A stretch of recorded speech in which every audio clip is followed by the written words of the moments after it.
আসসালামু আলাইকুম। Power point pro basic থেকে এক্সপার্ট সিরিজের আজকের এই পর্বে আপনাদের সবাইকে স্বাগতম জানাচ্ছি। আমি মোহাম্মদ খুরশেদ আলম। তো আজকে আমরা দেখব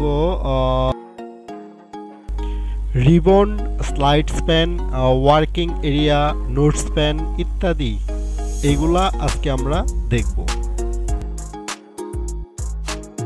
তো এখানে দেখেন যে আমি যদি একটা ব্ল্যাঙ্ক প্রেজেন্টেশন নেই এবং এখানে আমি ইচ্ছা করলে এগুলো কাস্টমাইজ করতে পারবো। এই যে এটাকে বলে আপনার স্লাইড পেন, আর বাকিটুকু এই যে স্লাইড পেন আপনি ধরে এভাবে টেনে ছোট বড় করতে পারবেন, এটা স্লাইড পেন। আর এটা হচ্ছে ওয়ার্কিং এরিয়া, এখানে আপনার কন্টেন্টগুলো থাকবে। আচ্ছা, এখানে আপনি আপনার মন মতো যে কাস্টমাইজেশনগুলো এগুলো করতে পারবেন। আর এই যে এখানে স্লাইড নোট, আপনার স্লাইডে যত নোট আছে প্রয়োজনীয় নোটগুলো এখানে রাখতে পারবেন। পরে যখন আপনি প্রেজেন্টেশন করবেন, প্রয়োজনীয় তথ্যগুলো আপনি আপনার অডিয়েন্সকে জানাতে চাইবেন, তখন আপনি এখান থেকে ইচ্ছা করলে দেখে দেখে বলতে পারবেন।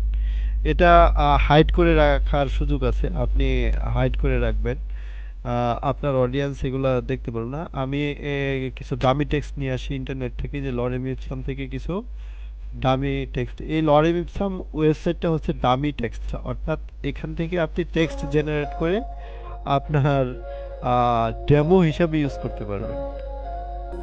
আমি কিছু টেক্সট নিলাম, এই যে নোটে গিয়ে এখানে রাখলাম টেক্সটগুলা।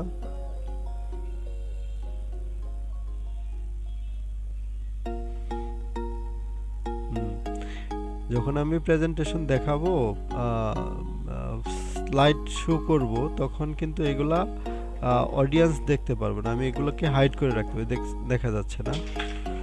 তো এভাবে আপনি আপনার স্লাইডে ওই নোটস রাখতে পারবেন।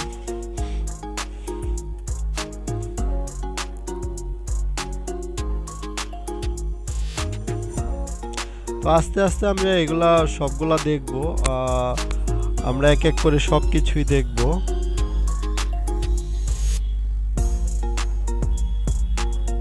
যেখানে কমেন্টের সুযোগ আছে, আপনি ইচ্ছা করলে কমেন্টস করে রাখতে পারবেন। যদি কোনো কমেন্টসের দরকার হয়, আপনি এখানে কমেন্টস করে রাখতে পারবেন। আর এই যে স্লাইড পেন, এটা যদি আপনার বড় ছোট করার দরকার হয়, আপনি প্রয়োজন অনুসারে বড় ছোট করতে পারবেন। তো বন্ধুরা, আজকে এই পর্যন্ত। পরবর্তী ভিডিও দেখার আমন্ত্রণ জানিয়ে শেষ করছি। আল্লাহ হাফেজ।